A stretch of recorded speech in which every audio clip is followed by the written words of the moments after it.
Shifa from Pragya academy Gangapur city. कल आप पढ़ रहे थे वेग नियम, क्लियर है? तो आपने कहा था कि जब किसी अभिक्रिया के वेग को क्रिया कारकों की मोलर सांद्रताओं के घातांकों के रूप में व्यक्त किया जाता है। क्या बोला मैंने?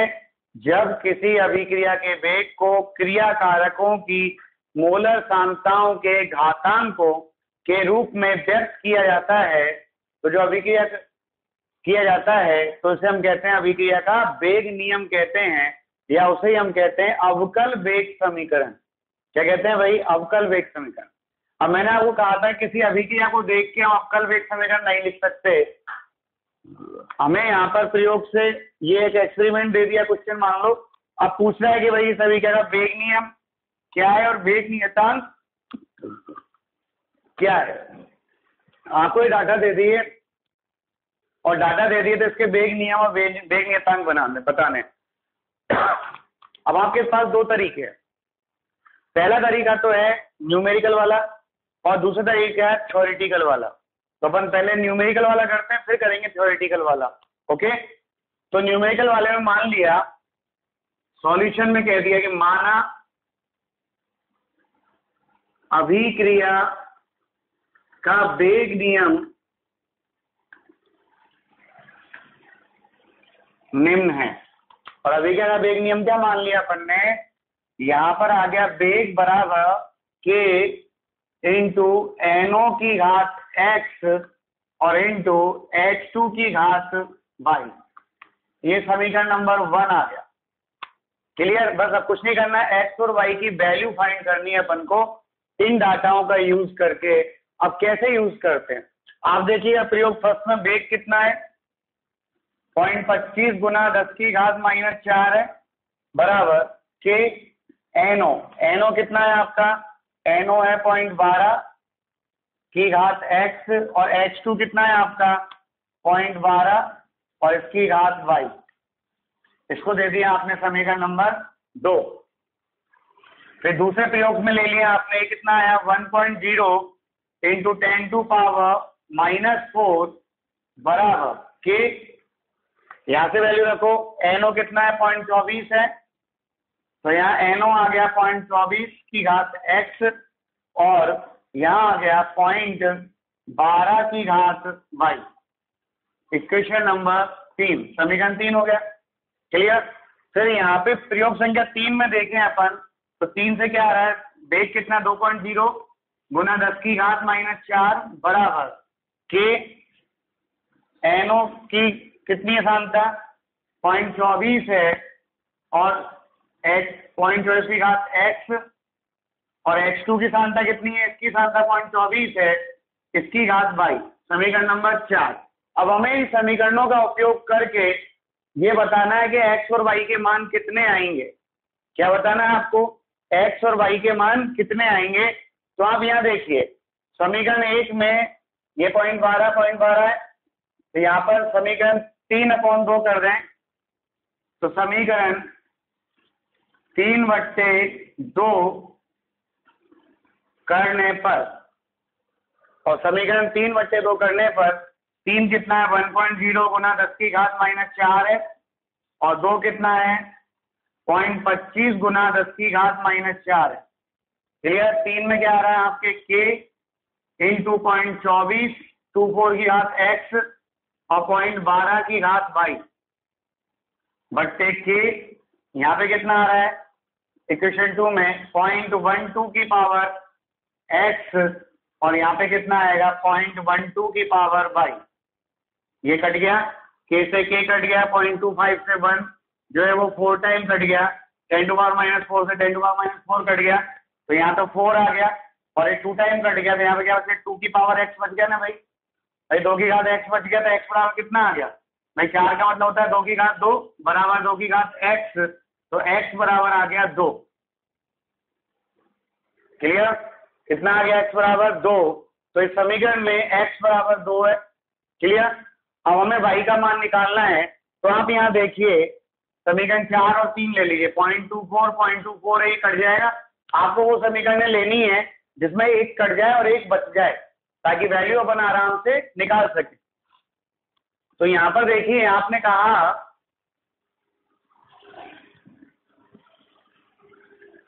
है ना।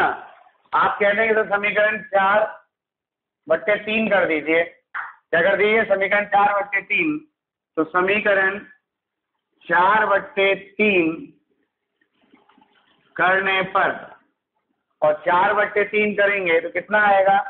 2.0 गुना 10⁻⁻4 बट्टे 1.0 गुना 10⁻⁻4। क्लियर? फिर यहाँ पे कितना है? इधर है आपका k और इंटू 0.24 की घात x इंटू 0.24 की घात y बट्टे यहाँ कितना आएगा? k इंटू 0.24 की घात x और 0.12 की घात y। क्लियर? इससे कट गया, k से k कट गया, और इससे काटेंगे तो 2 बार कट गया। क्लियर? और यहाँ पे ये कितनी बार गया? 2 बार गया। 10 का 4, 10 का 4 कट गया, तो 2 बराबर हो गया 2 की घात y। तो 2 का मतलब 2 की घात 1 है, तो y बराबर कितना आ गया? 1 आ गया। कितना आ गया? y बराबर 1। अब y बराबर 1 है और x बराबर 2 है, अतः वेग क्या होगा? वेग नियम क्या होगा? आंसर देखें अपन। वेग नियम, तो यहाँ जो अभिक्रिया का वेग आएगा वो वेग बराबर समीकरण 1 से रख दो आप। समीकरण 1 में x और y का मान रख दीजिए। कितना आएगा? k इंटू NO की घात x। x कितना है आपके पास? x का मान 2 है, और h2 की घात y मतलब 1 है। ये हो गया इस अभिक्रिया का वेग नियम। कोई दिक्कत? ये था एक न्यूमेरिकल वाला पोर्शन, जिसमें क्या करना है आपको? पहले तो जो आपको वेग नियम लिखना आता है, वेग बराबर क्या होता है? क्रियाकारों की मूल सांद्रता को घातक लगा दिया x और y। फिर ये जो मान दे रखे हैं इनसे अपन को समीकरण बनानी है, मान रख के। ठीक। फिर यहाँ पे जिनमें 2 मान समान है कट जाए, और जो बच रहा है वो बच जाएगा। तो भाग देंगे तो x और y के मान आ जाएंगे। इन मानों को समीकरण 1 में रख देंगे तो अभी क्या का वेग नियम आ जाएगा। कोई दिक्कत है आपको? दिक्कत है क्या? नहीं है ना? चलिए फिर आप देखिए, यहाँ पर दूसरा तरीका है सैद्धांतिक वाला, मतलब थ्योरेटिकल, जो केवल आपको थ्योरी में देना है। और थ्योरी में देना है तो देखिए कैसे आएगा वो देखिएगा। ये क्लियर है ना भाई? कोई प्रॉब्लम है इसमें? नहीं है? चलिए अब थ्योरी वाला देखिएगा।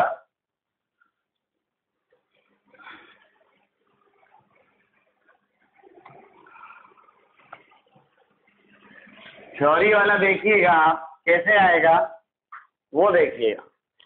अब थ्योरी में देखें अपन, तो अपन ने मान लिया, वही दूसरा तरीका है, विधि सेकंड है। क्लियर? तो माना अभिक्रिया का वेग नियम, बस ये तो मानना पड़ेगा, नियम निम्न है। क्या मान लिया अपन ने? वेग बराबर k इंटू NO की घात x और h2 की घात y। अब x और y के मान थ्योरेटिकल निकालने पे, मतलब न्यूमेरिकल के द्वारा नहीं निकालना, डायरेक्ट इन आंसर को देख के निकालना है। तो बस वो आपको यहाँ थ्योरी में रिप्रेजेंट करना है, a और b पॉइंट लिख के। मैं बोल रहा हूँ, आप उस पॉइंट को नोट करिएगा। आप देखें यहाँ पर प्रयोग संख्या 1/2 में क्या हो रहा है? H2 की सांद्रता स्थिर है 0.12, लेकिन NO की सांद्रता को दुगना कर दिया, 0.12 से 0.24 हो गया। तो दुगना करने पर ये वेग 4 गुना हो गया। तो दुगना करने पर 4 गुना कब होगा? जब 2 की घात x बराबर 2 होगी ना भाई। भाई इसको दुगना करने पर ये वेग 4 गुना कब होगा? जब यहाँ पर x का मान कितना होगा? 2। तो हम क्या कहते हैं? हम कहते हैं भाई प्रयोग संख्या 1/2 से स्पष्ट है कि H2 की सांद्रता को स्थिर रखते हुए यदि NO की सांद्रता को दुगना किया जाए तो अभिक्रिया का वेग 4 गुना हो जाता है। तो NO की सांद्रता को दुगना करने पर अभिक्रिया का वेग कितना हो गया? 4 गुना हो गया। इसका मतलब क्या है कि अभिक्रिया का वेग NO की सांद्रता के 2 घातांक के समानुपाती होता है। किस समानुपाती होता है? 2 घातांक के समानुपाती होता है। तो वेग NO के क्या हो गया? स्क्वायर के समानुपाती हो गया। अतः x का मान कितना हो गया? 2। क्लियर? ये लिख दिया आप। क्या लिखेंगे आप? दोबारा सुन लें कि प्रयोग संख्या 1/2 में H2 की सांद्रता को स्थिर रखते हुए NO की सांद्रता को दुगना किया जाए तो अभिक्रिया का वेग 4 गुना हो गया। भाई 0.25 का 1 हो गया ना भाई, 4 गुना हो जाता है। इसका मतलब अभी क्या का वेग एनो की द्वितीय सांता या दो घात के समानुपाती होता है, फलतः एक्स का मान, एनो की सांता दो घात दो है तो एक्स का मान कितना आ गया, 2 आ गया। तो बस ये पहले पॉइंट में आ जाएगा एक्स का मान 2। जो अपन ने बोला वो यहाँ पे आपको थ्योरी में लिखना है। क्या कहा मैंने, जो अपन ने बोला उसको यहाँ पे आपको थ्योरी में लिखना है। कैसे लिखोगे आप कि भैया प्रयोग संख्या 1/2, क्या कहा, प्रयोग संख्या 1/2 में x2 का मान, x2 की सांता को स्थिर रखते हुए यदि NO की सांता को दुगना कर दिया जाए तो अभी क्या का वेग 4 गुना हो जाता है। फलतः अभी क्या का वेग NO की सांता के द्वितीय घातांक के क्या होता है, समानुपाती होता है। फलतः x का मान 2 होगा। कितना होगा, x का मान 2 होगा। क्लियर, तो x का मान 2 होगा। फिर यहाँ पे अपन बात करें y का मान, तो उसके लिए सेकंड लिखेंगे। अब देखो यहाँ पे ये पॉइंट 24 है, ये स्थिर रख लिया, तो अपन को वो लेना है इसमें स्थिर रख लो और एक को परिवर्तित करो। तो आपने कहा कि सर प्रयोग संख्या 2 व 3 कितने कितने से, 2 व 3 से स्पष्ट है कि NO की सांता को स्थिर रखते हुए यदि x2 की सांता को दुगना कर दिया जाए, क्या कहा मैंने, NO की सांता को स्थिर रखते हुए x2 की सांता को दुगना कर दिया जाए तो अभी क्या का वेग भी 2 गुना हो जाता है। दुगना करने पर 2 गुना हो रहा है, इसका मतलब ये घात कितनी है, 1 है ना भाई। अरे दुगना करने पर 2 गुना हो रहा है, मतलब 2 की घात 1 है तो दुगना होएगा। दुगना करने पर दुगना, अगर घात 2 होती तो 4 गुना हो जाता, 3 होती तो 8 गुना हो जाता। अतः क्या है, y का मान कितना, 1 होगा। तो यहाँ y का मान कितना हो गया, 1। क्या कहेंगे आप, दोबारा सुन लें कि सर प्रयोग संख्या 2 व 3 से स्पष्ट है कि NO की सांता को स्थिर रखते हुए यदि x2 की सांता को दुगना कर दिया जाए तो अभिक्रिया का वेग भी 2 गुना हो जाता है।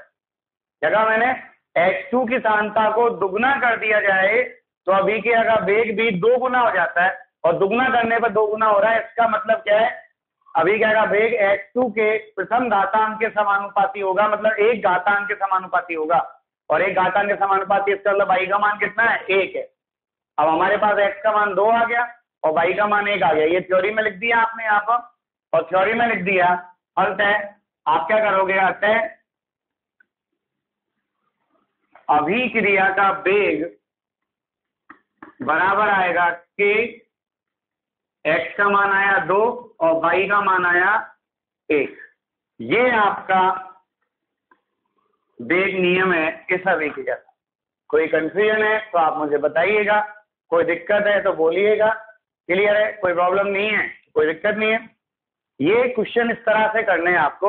अब आपके पास विकल्प है कि आप न्यूमेरिकली करें या ऐसे थ्योरेटिकली करें। तो मेरी आपको सलाह है कि आप न्यूमेरिकली करें ताकि आंसर में परफेक्शन आए। जब थ्योरेटिकल में क्या बहुत सी बार कैलकुलेशन नहीं कर पाए तो गुना भाग नहीं होगा, तो हमको ये पता ही नहीं पड़ा कितना गुना हो रहा है, और पता नहीं चलेगा तो आंसर गलत आएंगे। क्लियर, चलिए अगला एग्जांपल लेते हैं। अब देखिए हम इस क्वेश्चन को भी सॉल्व करते हैं उसी तरीके से। ये कभी क्या दे दी आपको 2NO + O2 बराबर 2NO2। अब यहाँ पे 4 प्रयोग दे दिए, प्रयोग 1 2 3 4, इनमें NO और O2 के मान दे दिए और प्रारंभिक वेग दे दिए। अब आपसे पूछ रहा है कि अभी क्या वेग नियम क्या होगा और वेग नियतांक क्या होगा, ज्ञात करिए। क्लियर, ये पूछ रहा है आपसे। तो हमने कह दिया माना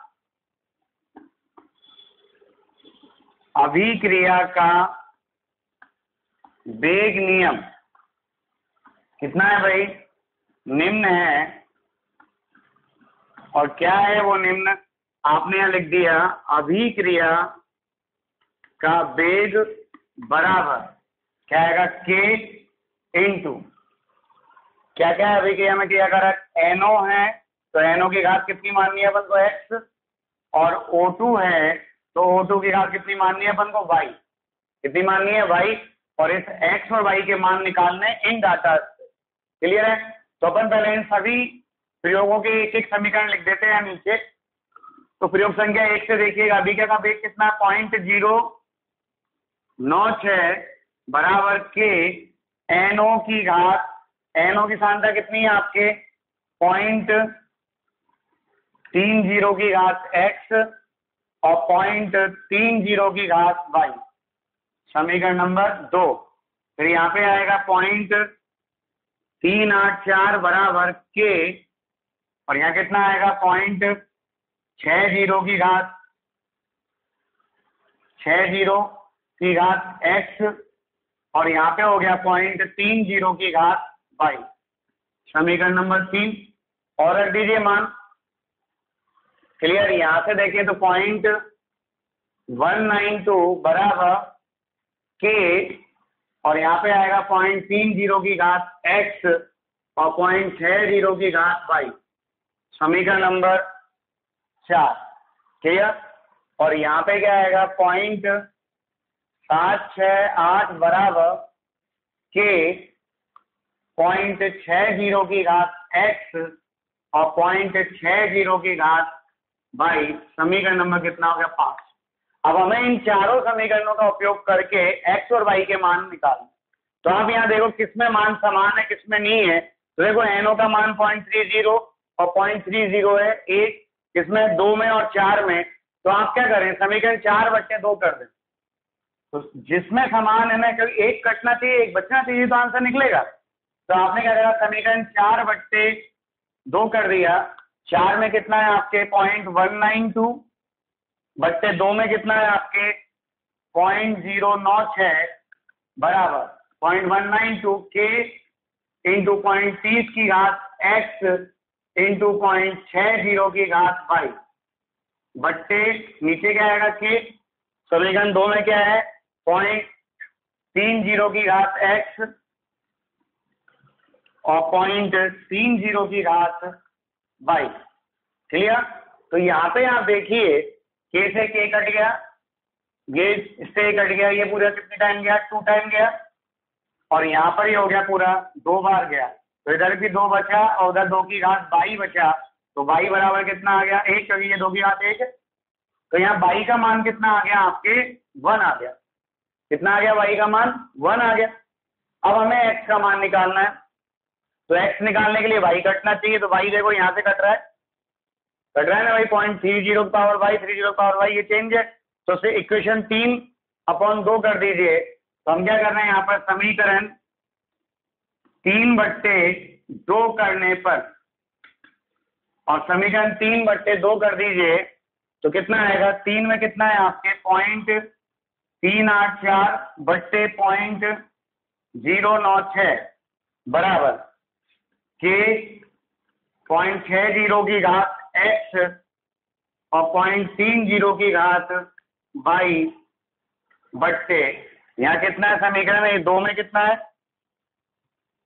समीकरण 2 में कितना है आपका के 0.30 की घात x और 0.30 की घात y।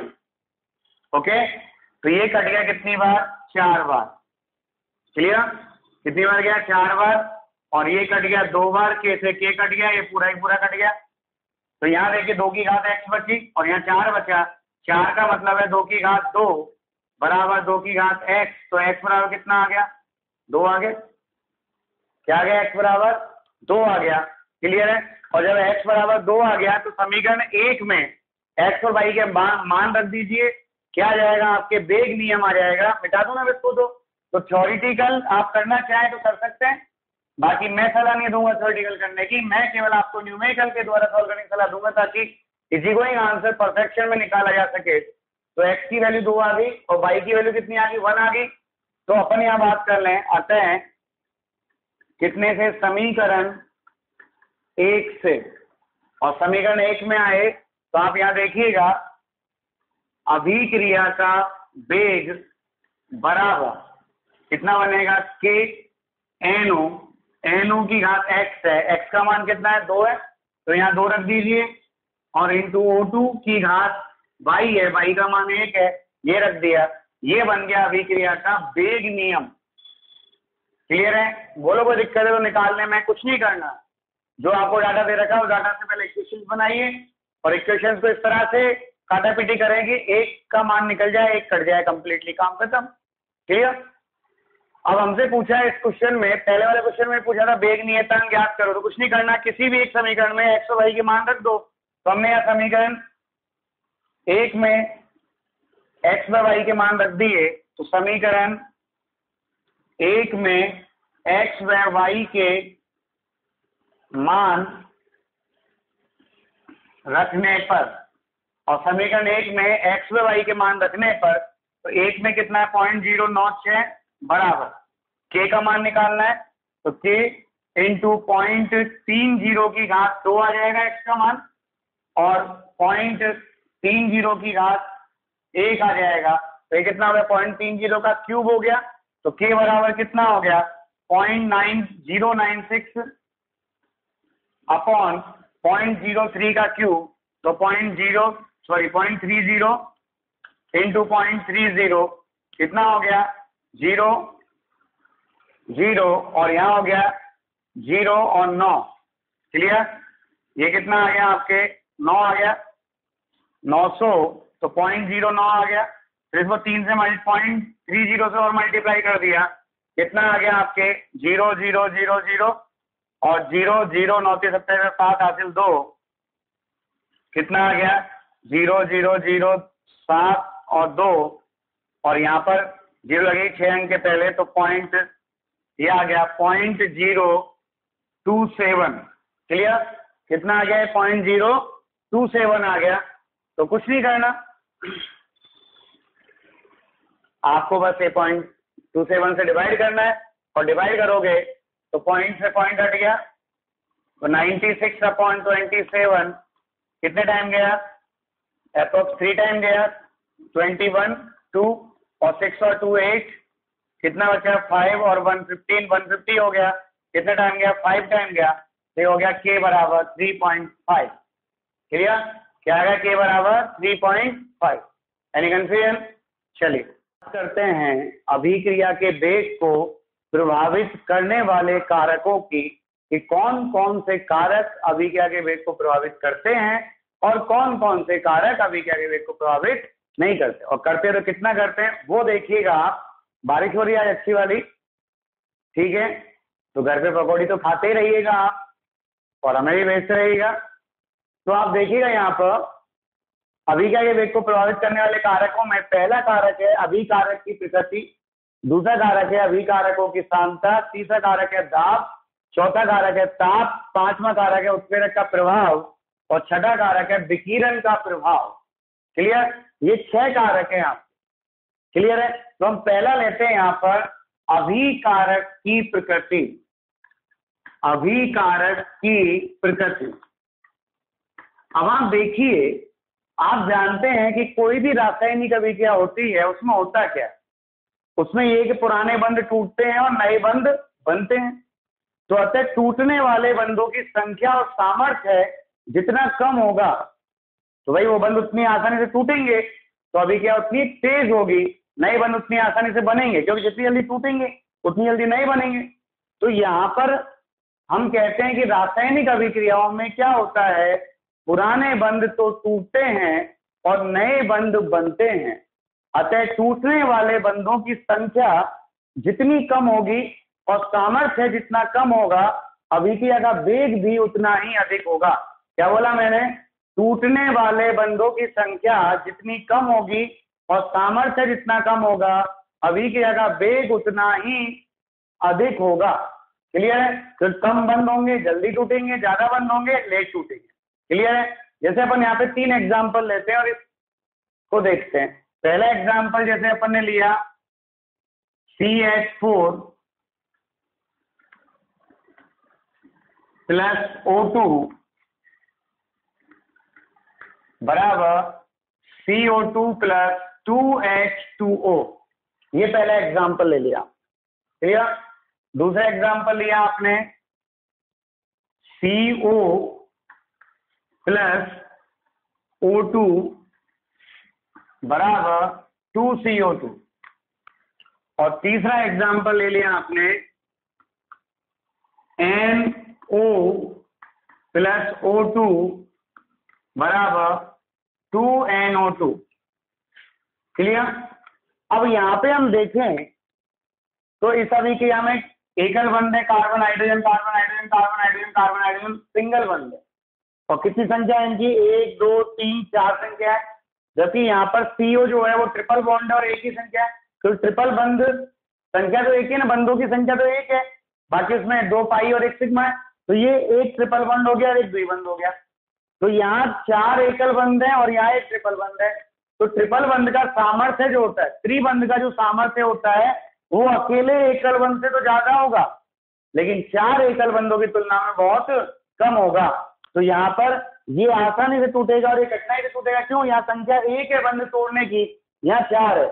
हमने यहाँ त्रिबंध को पूरा एक ही बंध माना, ये ध्यान रखना, त्रिबंध और द्विबंध एक ही बंध होता है। तो यहाँ पर टूटने वाले बंधों की संख्या 4 है और यहाँ टूटने वाले बंधों की संख्या 1 है। तो 4 को तोड़ना आसान है, 1 को तोड़ना आसान है, 1 को तोड़ना आसान है और 1 को तोड़ना आसान है। तो अभी क्या सेकंड जो है वो बहुत फास्ट होगी, अभी क्या फर्स्ट जो है वो बहुत स्लो होगी। तो यहाँ पर सेकंड अभिक्रिया जो है वो फर्स्ट की तुलना में फास्ट होगी। क्यों? क्योंकि सेकंड अभिक्रिया में टूटने वाले बंधों की संख्या कम है प्रथम की तुलना में।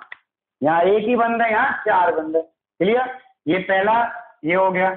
दूसरा अपन बात करें, सेकंड और थर्ड की तुलना करें, सेकंड और थर्ड की तुलना करें तो सेकंड में ट्रिपल बॉन्ड टूट रहा है और थर्ड में डबल बॉन्ड टूट रहा है। क्लियर है?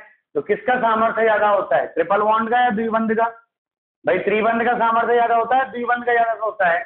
तो त्रिबंध अधिक सामर्थ्य वाला होता है और जब ये अधिक सामर्थ्य वाला होगा तो कठिनाई से टूटेगा और जब ये कठिनाई से टूटेगा तो सेकंड अभिक्रिया जो है वो धीमी होगी और फर्स्ट अभिक्रिया जो है वो थर्ड अभिक्रिया जो है वो फास्ट होगी। क्लियर? तो आप क्या कहेंगे, तृतीय अभिक्रिया द्वितीय अभिक्रिया की तुलना में अधिक तीव्र गति से होती है, क्योंकि तृतीय अभिक्रिया में टूटने वाला द्विबंध का जो सामर्थ्य है, टूटने वाले बंध का सामर्थ्य है, वो द्वितीय अभिक्रिया में टूटने वाले बंध के सामर्थ्य से कम होता है। क्लियर? ये है अभिकारक की प्रकृति। जो मैंने क्या कहा उसमें बस इतना ध्यान रखना है कि रासायनिक अभिक्रिया में क्या होता है, पुराने बंध टूटते हैं और नए बंध बनते हैं। अतः टूटने वाले बंधों की संख्या और सामर्थ्य जितनी कम होगी, अभिक्रिया का वेग उतना ही अधिक होगा। क्या कहा मैंने? टूटने वाले बंधों की संख्या और सामर्थ्य जितनी कम होगी, अभिक्रिया का वेग उतना ही अधिक होगा। Any confusion? ये है। क्लियर? पहला कारक हो गया अभिक्रिया की प्रकृति। सेकंड कारक लेते हैं अभिकारकों की सांद्रता। क्लियर? आपने एक टॉपिक पढ़ा था जिसका नाम था रासायनिक साम्य। क्लियर? उस रासायनिक साम्य में पहले अपन ये टॉपिक लिख लेते हैं, अभिकारकों की सांद्रता। क्लियर?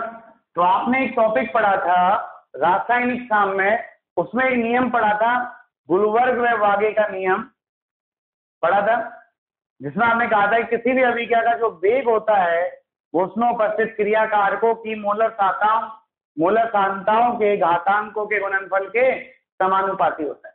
तो अभिक्रिया का वेग क्या होता है? उसमें उपस्थित क्रिया कारकों की मोलर सांद्रताओं के गुणनफल के समानुपाती होता है। तो अभिक्रिया का वेग क्या है? अभिक्रिया का वेग जो है वो समानुपाती है किसके? क्रिया कारकों की सांद्रता के। इसके समानुपाती है क्रिया कारकों की सांद्रता के। मतलब जैसे जैसे क्रिया कारकों की सांद्रता बढ़ती जाएगी, अभिक्रिया का वेग भी बढ़ता जाएगा। क्लियर? अब सबसे अच्छा एग्जांपल बारिश का मौसम है। क्लियर है? और बारिश का मौसम है तो सबसे बढ़िया एग्जांपल हो गया कि बरसात के दिनों में लोहे पर जंग लगने की प्रक्रिया बहुत तीव्र होती है। क्यों? तो यहां पर क्या कहा उसने, बारिश के मौसम में लोहे पर जंग लगने की प्रक्रिया तीव्र होती है। क्यों? तो बारिश के मौसम में लोहे पर जंग लगने की प्रक्रिया तीव्र होती है। क्यों? ये पूछा है आपसे। तो आप यहां देखिएगा, लोहे पर जंग कब लगता है? जब लोहा वायुमंडलीय वायु और नमी के संपर्क में आता है तो वो ऑक्सीकृत होकर एक यौगिक बनाता है जिसका नाम है Fe2O3.HH2O। क्लियर? ये यौगिक बनाता है जिसे हम कहते हैं लोहे पर जंग। क्या कहते हैं? लोहे पर जंग कहते हैं। अब ये लगा कैसे, जब यहाँ पर ये लोहा वायुमंडलीय वायु और नमी के संपर्क में आया तब लगा लोहे पर जंग। तो सामान्य मौसम में तो नमी कम होती है, लेकिन बरसात के मौसम में नमी की मात्रा बहुत ज्यादा होती है। जगह मैंने बरसात के मौसम में नमी की मात्रा बहुत अधिक होती है। तो नमी क्या है आपका क्रिया कारक है सभी के लिए, तो क्रिया कारक की सांद्रता अधिक है तो वेग भी क्या होगा, अधिक होगा। फलतः बरसात के दिनों में लोहे पर जंग लगने की प्रक्रिया बहुत तीव्र गति से होती है। क्लियर है, किस गति से होती है, बहुत तीव्र गति से होती है। कोई कंफ्यूजन है तो आप बताइए। क्लियर, तो बरसात के दिनों में लोहे पर जंग क्यों लगता है, क्योंकि तो वायुमंडल में नमी की मात्रा बहुत ज्यादा होती है। मॉइस्चर, आप देखो ना आपकी बॉडी कितनी पा रही है कि पूरी नमी है। क्लियर, तो नमी की मात्रा ज्यादा होने के कारण लोहे पर जंग लगने की प्रक्रिया भी क्या होती है, तीव्र हो जाती है। तो ये थी अभिकारकों की सांद्रता। अभिकारकों की सांद्रता जैसे जैसे बढ़ती जाएगी अभिक्रिया का वेग भी बढ़ता जाएगा। क्लियर, चलिए अब अपन लेते हैं थर्ड, दाब। दाब को पढ़ने के लिए तो आपने पूरा जो रासायनिक शास्त्र में चैप्टर था उसमें एक लास्ट सातालीय का नियम पढ़ा था। क्लियर, तो दाब का जो प्रभाव है वो दाब का जो प्रभाव है, दाब का प्रभाव, ये प्रभाव ठोसों और द्रवों की अभिक्रियाओं पे नहीं पड़ता। ठोस और द्रव की अभिक्रियाओं पे दाब ज्यादा प्रभावित नहीं करता, लेकिन जो गैसीय अभिक्रियाएं होती हैं, मतलब जिनमें गैस अभिकारक होते हैं, उन पर दाब का बहुत ज्यादा प्रभाव पड़ता है। तो आपने वहां लासादाली के नियम में कहा कि दाब बढ़ाने पर अभिक्रिया निम्न आयतन की ओर जाती है, या दाब बढ़ाने पर अभिक्रिया निम्न आयतन वाले या अभिक्रिया का काम में निम्न आयतन की ओर अग्रसित होता है। तो दाब बढ़ाने पर कहा जाएगी निम्न आयतन की ओर जाएगी। इतना ध्यान रखें, दाब बढ़ाएंगे तो वहां जाएगी जहां आयतन निम्न है। आयतन को कैसे देखोगे आप निम्न है, आपको क्या देखना है, मोलों की संख्या देखनी है गैस की, कि गैस के मोल किधर कम है, और जिधर गैस के मोल कम है उधर उसका आयतन कम होगा। तो दाब बढ़ाने पर अभिक्रिया सदैव कम आयतन की ओर जाएगी या कम गैसीय मोलों की ओर जाएगी। क्लियर, तो मैंने क्या कहा, दाब बढ़ाने पर दाब में वृद्धि की तो अभिक्रिया किधर जाएगी, अभिक्रिया कम गैसीय मोलों की ओर जाएगी। क्लियर, तो जैसे अपन बात करें यहाँ पर, क्या बात करें देखिएगा, जैसे आपने अभी क्या ली, N2G प्लस 3H2G बराबर ट्वाइस ऑफ NH3G। इधर कितने मोल हैं क्रियाकारक के, 1 और 3 4। इधर कितने मोल हैं, 2। क्लियर, तो जब मैं दाब बढ़ाऊंगा तो दाब बढ़ाने पर अभी क्या कहा जाएगी, निम्न मोलों की हो जाएगी। तो इधर 4 मोल है, इधर 2 मोल है, तो 2 मोल किधर है, अग्र दिशा में, अग्र दिशा में जाएगी। और जब भी अग्र दिशा में अभिक्रिया जाएगी तो अभिक्रिया की गति बढ़ रही है। क्या हो रही है, अभिक्रिया की गति बढ़ रही है, अभिक्रिया का वेग बढ़ रहा है। तो दाब बढ़ाने पर यहाँ पर क्या होगा, अभिक्रिया का वेग बढ़ेगा, और पश्चिम दिशा में जाएगी तो अभिक्रिया का वेग घटेगा। जैसे एग्जाम्पल और ले लें अपन। क्लियर है, दाब में वृद्धि करने पर अभिक्रिया सदैव किधर जाती है, दाब में वृद्धि करने पर अभिक्रिया सदैव निम्न आयतन की ओर या निम्न गैसीय मोल की ओर जाएगी। तो यहाँ निम्न गैसीय मोल उत्पाद में, और जब अभिक्रिया उत्पाद की ओर जा रही है मतलब अभिक्रिया का वेग बढ़ेगा, और जब अभिक्रिया पश्चिम दिशा में आ रही है मतलब क्रिया कारक की ओर जा रही है तो अभिक्रिया का वेग घटेगा। क्या होएगा, घटेगा। तो आप यहाँ देखिएगा क्या कहना चाह रहे हैं अपन, वो देखिएगा। आपने यहाँ पे क्या करा, एक अभिक्रिया ले ली PCl5G बराबर PCl3G प्लस Cl2G। क्लियर, यहाँ गैस के मोल कितने हैं, 1, इधर कितने मोल है, 1 और 1 2। क्लियर, तो मैं यहाँ पर दाब बढ़ा दूं तो दाब बढ़ाने पर कम मोलों की ओर जाएगी, मतलब पश्चिम दिशा में जाएगी। और पश्चिम दिशा में जाने का मतलब क्या है, अभिक्रिया के वेग में, अभिक्रिया के वेग में क्या आएगी, कमी आएगी, मतलब अभिक्रिया धीमी हो जाएगी। क्या हो जाएगी, अभिक्रिया धीमी हो जाएगी।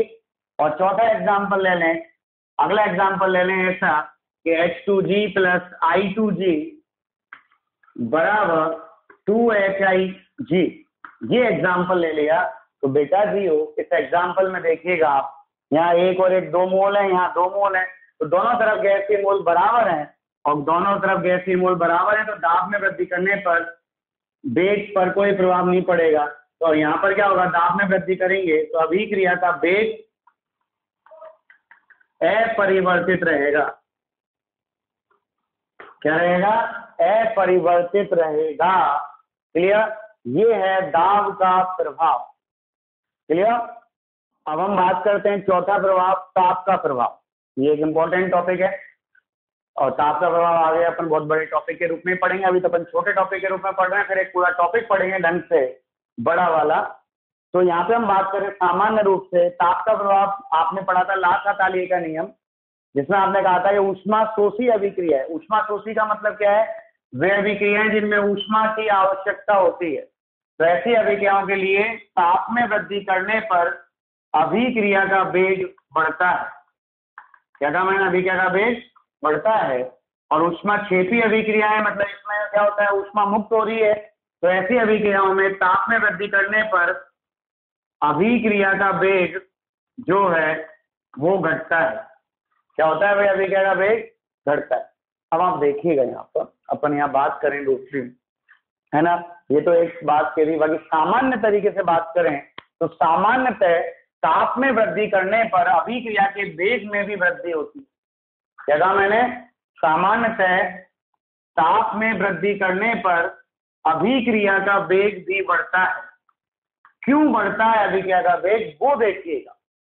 जब अपन ताप में वृद्धि करेंगे तो जो क्रियाकारक अणु हैं उनकी गति ऊर्जा में वृद्धि होगी, क्योंकि यहाँ पर जब मैं ताप में वृद्धि करूंगा तो यहाँ क्या कह रहा है, क्रियाकारक अणुओं की गतिज ऊर्जा में क्या होगी बेटा जी, वृद्धि होगी। और जब यहाँ पर क्रियाकारक अणुओं की गतिज ऊर्जा में वृद्धि होती है, क्या कहा मैंने, क्रियाकारक अणुओं की गतिज ऊर्जा में क्या होती है, वृद्धि होती है, तो उनके मध्य टक्करों की संख्या में भी वृद्धि होगी। तो यहाँ क्या होगी, टक्करों की संख्या में वृद्धि होगी। और जब ज्यादा अणु आपस में टकराएंगे, मतलब टक्करों की संख्या बढ़ेगी, तो पुराने बंध टूटना तेज हो जाएगा और नए बंधों का बनना भी तेज हो जाएगा। तो टक्करों की संख्या बढ़ने पर अभिक्रिया के वेग में भी क्या होगी, वृद्धि होगी। तो यहाँ पर अभिक्रिया का जो वेग है वो भी बढ़ेगा। क्या कहा मैंने, अभिक्रिया का जो वेग है वो भी बढ़ेगा। कोई कंफ्यूजन है तो आप बताइए, क्लियर है। तो अपन ने कहा ताप का प्रभाव, ताप बढ़ाने पर, क्या कहा मैंने, सामान्यतः ताप बढ़ाने पर अभिक्रिया के वेग में वृद्धि होती है। क्यों, क्योंकि ताप में वृद्धि करने पर क्रियाकारक अणुओं की गति ऊर्जा में वृद्धि होती है, जिससे उनके मध्य टक्करों की संख्या में वृद्धि होती है। फलतः अभिक्रिया के वेग में भी वृद्धि होती है। क्लियर। अब अपन बात करें सामान्यतः जब ताप में 10 डिग्री सेंटीग्रेड की वृद्धि की जाती है तो जो अभिक्रिया का वेग है वो अभिक्रिया का वेग 2 गुना या 3 गुना हो जाता है, और सामान्यतः वो 2 गुना ही होता है। मतलब जब किसी अभिक्रिया के वेग ताप में 10 डिग्री सेंटीग्रेड की वृद्धि कर देंगे तो उसका वेग लगभग दुगना हो जाएगा। क्लियर है। दुगना का मतलब है कि यहाँ पे जैसे अपन कह दें ये KT+10 है और ये KT है, तो ये तो है T डिग्री सेंटीग्रेड पर वेग नियतांक और ये है T+10 डिग्री सेंटीग्रेड पर वेग नियतांक। तो इन दोनों का जो अनुपात होता है वो लगभग 2 आता है। ठीक है ना, और 2 आता है तो ये क्या कहलाता है आपका, यही कहलाता है ताप गुणांक। क्या कहलाता है, ताप गुणांक, जिसकी परिभाषा क्या है, T+10 ताप बैग T ताप पर वेग नियतांकों का जो अनुपात होता है वही कहलाता है ताप गुणांक, और इसका मान लगभग 2 होता है। कभी कभी 3 भी होता है, लेकिन हम सामान्य कितना मानेंगे, 2 मानेंगे। क्लियर है। तो क्या कहा मैंने, जब अभिक्रिया के ताप में 10 डिग्री सेंटीग्रेड की वृद्धि की जाती है तो उसका वेग लगभग दुगना हो जाता है। अब दुगना हो जाता है तो क्वेश्चन क्या आएगा, क्वेश्चन आएगा कि मान लिया कि भाई उसने कह दिया कि सर 50 डिग्री सेंटीग्रेड पर अभिक्रिया का वेग R है, तो 110 डिग्री सेंटीग्रेड पर अभिक्रिया का वेग क्या होगा? ओके, क्या कहा उसने? 110 डिग्री सेंटीग्रेड पर अभिक्रिया का वेग क्या होगा? क्लियर है? तो यहां देखें अपन क्या होगा। तो आर है 50 डिग्री सेंटीग्रेड पर, तो ये नहीं क्या सर आपने कितना करा 60 डिग्री बढ़ा दिया, 60 डिग्री बढ़ाया तो 10 डिग्री पर दुगना होता है, 60 डिग्री पर 12 गुना हो गया। क्लियर? नो, ऐसा नहीं, आपको यहाँ 10 डिग्री बढ़ाना है। कितना बढ़ाना है? 10 डिग्री बढ़ाना है। तो यहाँ पे आपने 10 डिग्री सेंटीग्रेड बढ़ाया ताप, तो ये आर का कितना हो गया? 2R हो गया। अब कितना डिग्री सेंटीग्रेड हो गया ताप? 60 डिग्री। फिर 10 डिग्री और बढ़ाया, तो 10 डिग्री सेंटीग्रेड बढ़ाने पर ताप फिर इसका दुगना होगा, इस वाले का दुगना होगा। कितना होएगा? 4R। फिर 10 डिग्री सेंटीग्रेड बढ़ाया, फिर इसका दुगना होएगा, कितना होएगा? 8R। कितना हो गया यहाँ पे? 70 डिग्री हो गया। 70 डिग्री के बाद ये 80 डिग्री हो गया। अब हमको तो कितने तक बढ़ाना है? 110 तक। फिर प्लस 10 और किया डिग्री सेंटीग्रेड, तो इसका दुगना होएगा, कितना हो गया? 16R। कितना हो गया ये? 90 डिग्री सेंटीग्रेड पर। फिर और बढ़ाया इसका 10 डिग्री सेंटीग्रेड और किया, कितना हो गया? 16 का 32R। ये कितना हो गया? 100 डिग्री सेंटीग्रेड हो गया। हमें कितने तक बढ़ाना है? 110 डिग्री तक बढ़ाना है। तो यहाँ पर देखिए प्लस 10 और कर दिया, ये हो गया 64R। क्लियर? इसका मतलब जब इस रिएक्शन के ताप को 50 डिग्री से 110 डिग्री किया जाएगा तो अभी क्या का वेग, उसका जो वेग है उस वेग से 64 गुना अधिक हो जाएगा। कितना गुना अधिक हो जाएगा? 64 गुना। ऐसा क्वेश्चन वो पूछ सकता है सिंपली। तो आपको जब ताप बढ़ाना है 10 डिग्री के गैस में बढ़ाना है, 10 डिग्री के अंतराल में बढ़ाना है। ऐसे नहीं कि आप डायरेक्ट इधर 50 और 110 में कितने का डिफरेंस हुआ सर? 50 और 110 में 60 डिग्री का डिफरेंस हुआ, और 60 डिग्री का डिफरेंस हुआ तो आपने सोच लिया सर 10 डिग्री पर दुगना होता है तो 60 डिग्री पर 12 गुना हो गया। ऐसा नहीं होगा, ठीक है? तो यहाँ पर जो बढ़ेगा 10 डिग्री के रूप में बढ़ाते जाए। क्लियर? और दुगना करते। कोई कंफ्यूजन है तो आप बताइए। ये था ताप का प्रभाव। और पांचवा है उत्प्रेरक का प्रभाव। उत्प्रेरक क्या है? क्या होता है उत्प्रेरक? उत्प्रेरक वह पदार्थ होता है जो रासायनिक अभिक्रिया में भाग तो नहीं लेता लेकिन अभिक्रिया के वेग में वृद्धि कर देता है।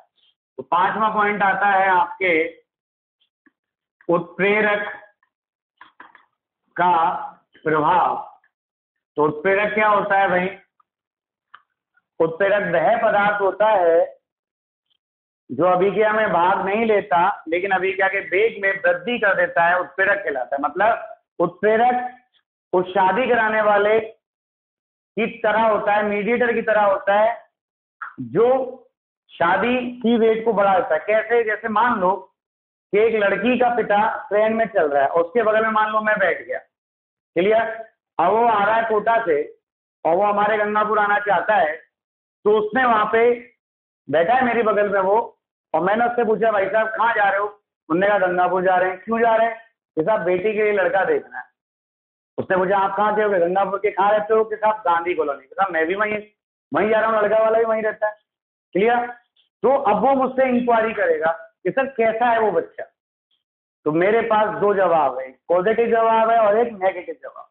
पॉजिटिव जवाब ये है कि सर लड़का हीरा है, कत्तई बहुत शानदार है, कत्तई मच्छू को आप तो कर दो, बहुत अच्छा लड़का है, कोई ऐब नहीं है, और बढ़िया नौकरी है, बढ़िया तनख्वाह है, बढ़िया परिवार है, कोई दिक्कत नहीं है। तो वो व्यक्ति वहीं से माइंड मेकअप करके आएगा और आते ही सगाई फाइनल कर देगा। क्लियर? तो ये जो रेट थी, सिंपली अगर वो आता फिर कहता कि साहब मैं अगली मीटिंग में बताऊंगा, घर जाके देखूंगा, सबसे बात करूंगा जब बताऊंगा, उससे बेहतर उसको हम रास्ते में मिल गए तो हमने किसका काम करा? उत्प्रेरक का काम करा। ना तो शादी मेरे बेटे की हुई ना मेरी बेटी की हुई, लेकिन वो शादी जो थोड़ी सी स्लो प्रोसेस में चल रही थी वो फास्ट प्रोसेस में हो गई। क्लियर? तो मैंने किसका काम किया? मीडिएटर, उत्प्रेरक का काम किया। किसका काम किया? उत्प्रेरक का। तो उत्प्रेरक क्या होता है? उत्प्रेरक वह पदार्थ होता है जो रासायनिक अभिक्रियाओं में भाग तो नहीं लेता लेकिन रासायनिक अभिक्रिया के वेग में वृद्धि कर देता है, उत्प्रेरक कहलाता है। ओके? अब उत्प्रेरक करता क्या है? उत्प्रेरक एक वैकल्पिक पथ उत्पन्न करता है, वैकल्पिक पथ जनरेट करता है, जिससे उस अभिक्रिया की जो सक्रिय ऊर्जा है उसमें कमी हो जाती है। जैसे भाई वो व्यक्ति सोच रहा होगा यार जाएंगे देखेंगे बच्चे को, फिर बात करेंगे, फिर घर वालों को दिखाएंगे, तब देखेंगे, लेकिन जब रास्ते में मैं मिल गया तो मैंने उसको पूरी रिपोर्ट दे दी। क्यों? मैं उस बच्चे को बचपन से जानता हूँ, और जब मैंने उस बच्चे की पूरी रिपोर्ट दे दी और पॉजिटिव रिपोर्ट दी तो फटाक से वो सगाई कर जाए। तो ये काम है उत्प्रेरक का, एक वैकल्पिक पथ उत्पन्न करा दिया। तो यहां पर अपन बात करें स्थितिज ऊर्जा, और यहां ले लिया अपन ने अभिक्रिया की प्रगति। तो उत्प्रेरक क्या करता है? उत्प्रेरक अभिक्रिया की सक्रिय ऊर्जा को घटा देता है। जैसे आपने यहाँ पे ले लिया, मान लो ये एक अभिक्रिया ले, तो यहाँ पर ये इसकी इतनी सक्रिय ऊर्जा है अभिक्रिया की EA, और उत्प्रेरक क्या करता है? इस सक्रिय ऊर्जा को कम कर देता है, इस पहाड़ को छोटा कर देता है, और जब इस पहाड़ को छोटा कर दिया EA डैश, ये तो क्या है? उत्प्रेरक की अनुपस्थिति, और ये है उत्प्रेरक की उपस्थिति। क्लियर? तो उत्प्रेरक ने क्या किया? उत्प्रेरक ने इस अभिक्रिया की सक्रिय ऊर्जा को घटा दिया, और अभिक्रिया की जब सक्रिय ऊर्जा को घटा दिया, अब ये पहाड़ छोटा हो गया तो इसको पार करने वाले लोगों की संख्या बढ़ जाएगी, और पार करने वाले क्रियाकारक अणुओं की संख्या बढ़ेगी, तो ये क्रियाकारक उत्पाद में क्या होगा? परिवर्तित हो जाएगा। क्लियर है? तो अभिक्रिया के वेग में क्या होगी? वृद्धि होगी। तो उत्प्रेरक क्या करता है? एक वैकल्पिक पथ उत्पन्न करता है। क्या करता है? एक वैकल्पिक पथ उत्पन्न करता है। क्लियर है? और अभिक्रिया की सक्रिय ऊर्जा में कमी करता है, जिससे उत्पाद में बदलने वाले क्रियाकारक अणुओं की संख्या में वृद्धि होती है। क्लियर? अब अपन से पूछे, अगला है विकिरण का प्रभाव। विकिरण का प्रभाव में क्या है? कुछ अभिक्रियाएं जो हैं वो सूर्य के प्रकाश की उपस्थिति में, मतलब विकिरणों की उपस्थिति में बहुत तेजी से संपन्न होती है, उन पर विकिरण का प्रभाव पड़ता है। किसका प्रभाव पड़ता है? विकिरण का प्रभाव। कैसे? इधर देखिए, जैसे हमने ले लिया क्या ले लिया आपने? सूर्य के प्रकाश की उपस्थिति में जो पौधों में प्रकाश संश्लेषण होता है वो बहुत तेजी से होता है। तो प्रकाश संश्लेषण की जो अभिक्रिया है वो सूर्य के प्रकाश की उपस्थिति में तीव्र होती है, और अनुपस्थिति में धीमी होती है, या होती नहीं है। क्लियर है? बहुत धीमी हो जाती है, बहुत स्लो हो जाती है। तो प्रकाश की उपस्थिति में तीव्र हो रही है, मतलब इसमें किसका प्रभाव पड़ रहा है? विकिरण का। जैसे आपने ये लिया H2G प्लस Cl2G बराबर 2HCl जी। सूर्य के प्रकाश की अनुपस्थिति में ये धीमी गति से होती है, लेकिन यदि मैंने यहाँ पर सूर्य का प्रकाश ले लिया तो ये बहुत तेजी से और विस्फोट के साथ होगी। क्या कहा मैंने? बहुत तेजी से और विस्फोट के साथ होगी। ये था विकिरण का प्रभाव। कोई कंफ्यूजन है आपके? आप इनको पढ़िएगा। कल से अपन वही शाम को 6 बजे लाइव आएंगे, और इनमें जो भी चीज आपको डाउट आए वो पूछ लीजिएगा। लेकिन लाइव में बेटा देखिए ध्यान रखें, आप जब भी माइक का यूज करते हैं घर पे, तो या तो अपनी साउंड को बंद कर लें ताकि सारे बच्चे डिस्टर्ब नहीं हो। तो कुछ बच्चे क्या करते हैं, साउंड को ओके करते रहते हैं, मम्मी पापा सबसे बात करते रहते हैं, जिससे डिस्टर्बेंस आता है, जैसा कि लास्ट क्लास में हुआ था। इसलिए आपसे रिक्वेस्ट है कि साउंड को बंद कर लें। इसलिए अगर क्लास में होते तो मैं आपसे कह देता, लेकिन घर पे क्या कहूँ मैं आपको। क्लियर? कोई दिक्कत है? आप पढ़ते रहिए, कोई प्रॉब्लम आए तो मुझे बताइएगा। Thank you.